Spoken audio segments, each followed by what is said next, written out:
Broadcasting live from the Albay Pio News Center, providing you the most exclusive news update from all over the province. This is 12 o'clock Newsbreak. In the local scene, thin asphalt due to short burst of ash and gas of Mayon volcano blanketed some parts of Ginobatan town in Albay early Monday, November 20. Joy Maravillas, head of the Ginobatan Disaster Risk Reduction and Management Office, said the asphalt reached the villages of San Francisco and Maipon and town center. Mayor Paul Tino Garcia said the asphalt was short-lived, but they were still monitoring the situation. He said the Philippine Institute of Volcanology and Seismology (PHIVOLCS) reported that around 30 rock falls, one pyroclastic density current, one volcanic earthquake with ashing, and a tremor were recorded at the volcano. PHIVOLCS Director Teresito Baculcol said ashing is caused by degassing or the sudden release of steam with ash. In another story, a cold and drizzly night did not dampen the festive mood in Albay town as hundreds gathered together for the official lighting ceremony of the Christmas string lights at Rizal Street in Daraga on Sunday evening. Consisting of 6,700 light-emitting diode LED bulbs, the 2-kilometer street lights, said to be the longest in the Bicol region, illuminated the intersection of the town center up to Bicol University's main campus, the entry point of Legazpi City.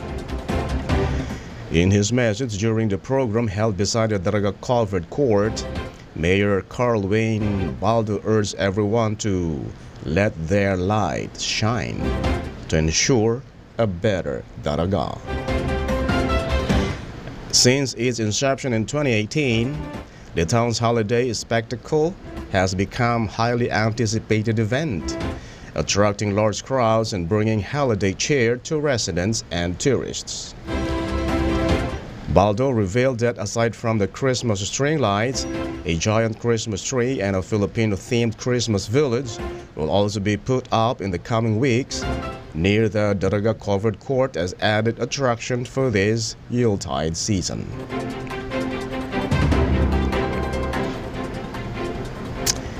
In another story, the provincial government of Albay is set to prioritize budget proposals on essential services for fiscal year 2024 budget allocations. Board member Reynaldo B. Bragais, Albay 1st District, chairman of the Committee on Budget and Appropriations at the Sangguniang Panlalawigan ng Albay, said that the provincial government will prioritize the essential projects, programs, and activities (PPAs) proposed by various offices and departments for 2024. The chairman said that they will be requesting from the Finance Committee that all essential PPAs that were deducted in all departments as presented during the budget hearing be prioritized for next year's budget. Board member Dante R. Arandia, Albay 3rd District, also said that each department shall submit to the committee a copy of their budget proposal in order for them to request that the Finance Committee consider the inclusion of the very essential and vital PPAs.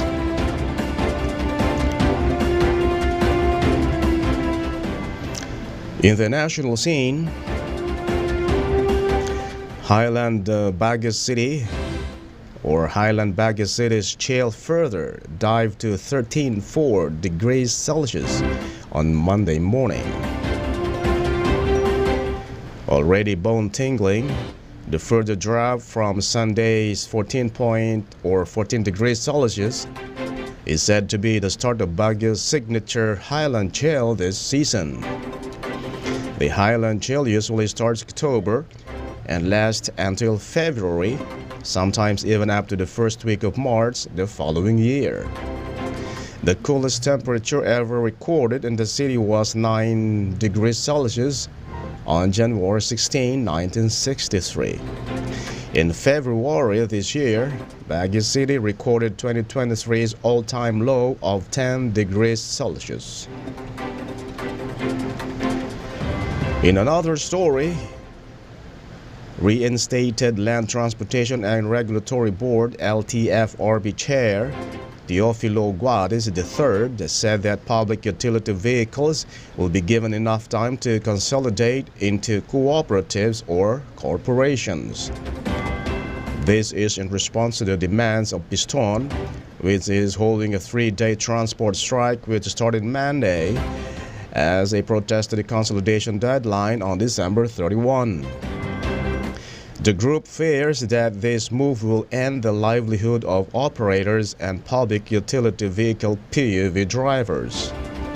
Guades emphasized that immediate consolidation is not necessary to complete the process on the day of the deadline.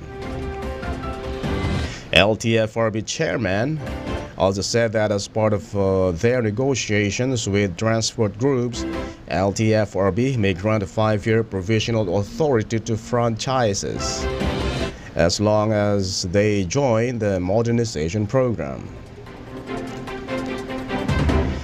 The LTFRB chief also said that drivers and operators will join the transport strike. Who will join the transport strike will not be penalized, contrary to the previous pronouncement on November 16, when he said that joining the strike could lead to the suspension or revocation of their franchises.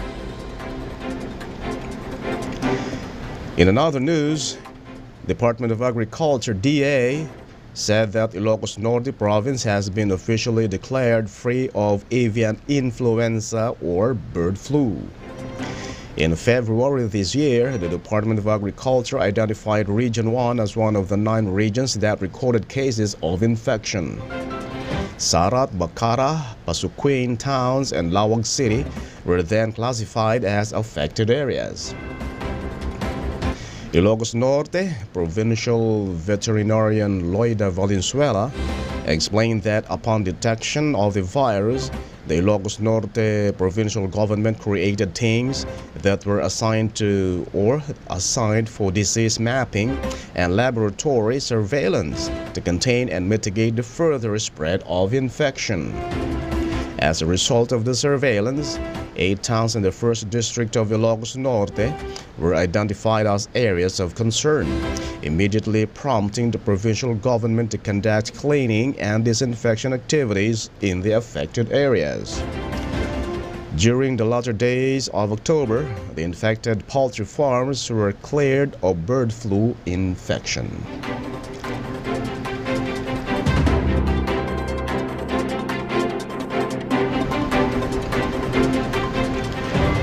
And in the news outside the country, Chinese Foreign Minister Wang Yi said Monday that the world must act urgently to calm the Israel-Hamas war as he hosted diplomats from Arab and Muslim-majority nations in Beijing.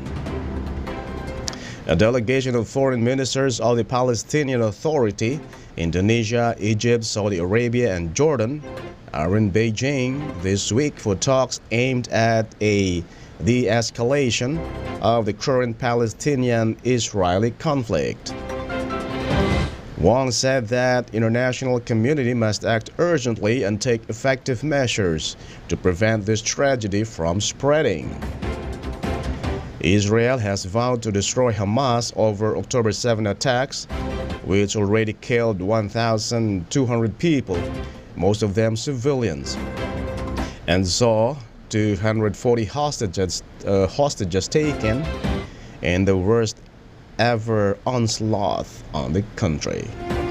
The Hamas government in Gaza says at least 13,000 people have been killed in Israel's relentless aerial bombardment and ground operations, thousands of them children. In another story, Health Minister Sophie Lord said that Denmark will restrict alcohol sales to minors and increase taxes on nicotine products to combat a worrying rise in consumption. Laud added that children and the young are starting to drink too early, and they drink too much. Health Ministry further said that the youths were also consuming more snus, a sachet placed under the upper lip containing synthetic nicotine and often flavored to appeal to younger consumers. In response, sales of drinks with more than 6% alcohol will be banned to those aged 16 to 18 who could already buy drinks containing up to 16.5% alcohol. At the same time, taxes on snus will be doubled, raising the average price of a packet by 12 kroner. That would be 1.6 euros, making the price equal to a pack of cigarettes. According to national health authorities, 22% of girls and 27% of boys are weekly drinkers by the age of 15.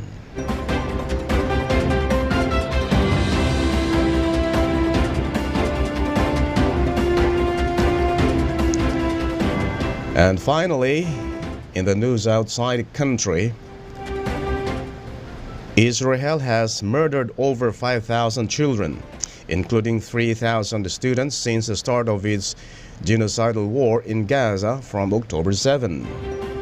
The Palestinian health minister shared the new data on Monday as the world is celebrating International Children's Day. The ministry emphasized that the killing of children and school students in Gaza reveals the mindset of the occupation and its continuous targeting of education in all provinces of the country. The ministry also reiterated its unheard appeals, calling on the world to protect the rights of Palestinian children and school students and to stand against the occupation and its oppressive practices. The ministry also urged organizations and institutions advocating for childhood to assume their responsibilities to curb the escalating violations and crimes committed by Israeli occupation forces against children. The United Nations continues to appeal for a ceasefire to stop the devastating situation in Gaza. And that's all for the 12 o'clock news break, November 21, 2023. We'll be right back tomorrow for more news updates. And thanks to our 12 o'clock news break writer Joy Duque, and on the technical side, Todd Bobis. And of course to our Provincial Information Officer, Attorney Mary Luduca Castillo. And under the supervision of our Governor, Attorney Azel Grex Legman, I am Greg HALLARE. Thank you for subscribing.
In this moment, we are surrounded, 'cause we're right where we